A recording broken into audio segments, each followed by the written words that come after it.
हजारों साल पहले महाराष्ट्र के एक छोटे गांव में एक लड़की रहती थी जिसका नाम नीलावंती था। नीलावंती बहुत ज्ञानी थी और कहा जाता था कि उसके पास एक अद्भुत शक्ति थी।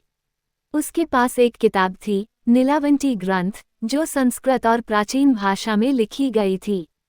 कहा जाता था कि इस किताब को पढ़ने वाला अपने होश खो बैठता था। एक दिन नीलावंती की जिंदगी बदल गई जब उसके परिवार पर अत्याचार हुआ। बदला लेने के लिए नीलावंती ने अपनी शक्ति का इस्तेमाल करने का फैसला किया। उसने नीलावंती ग्रंथ पढ़कर अपनी मौत को स्वीकार किया।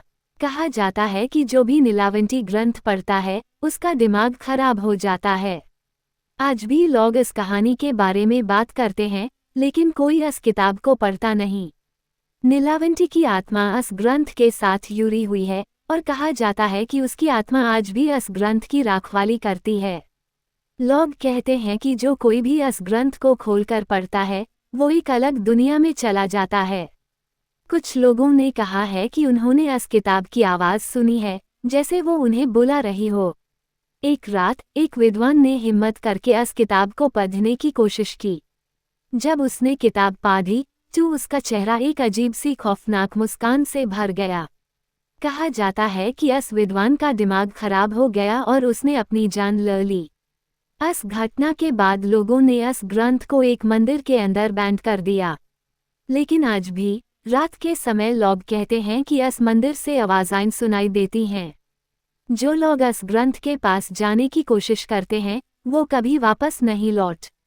कुछ साल बाद एक तपस्वी साधु ने कहा कि वो इस ग्रंथ के रहस्य को समझ सकता है। साधु ने कहा कि ये ग्रंथ एक रहस्य नहीं बल्कि एक शिक्षा है जो सिर्फ पवित्र मानसिकता वाले समझ सकते हैं। साधु ने एक दिन मंदिर के अंदर जाकर इस ग्रंथ को पढ़ने का फैसला किया। मंदिर के अंदर से लोगों ने घंटी की आवाज़ और मंत्र उच्चारण सुना। 3 दिन तक साधु मंदिर के अंदर था, लेकिन जब वो बाहर आया उसकी आंखें बंद थी। साधु ने कहा, जो कुछ मैंने समझा वो सिर्फ एक पवित्र व्यक्ति ही समझ सकता है।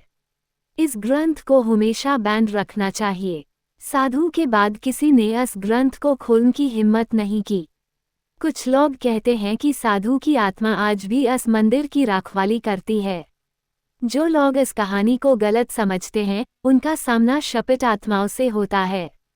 कहानी का संदेश ये है कि ज्ञान और शक्ति का सही उपयोग ही जीवन का असली मूल है।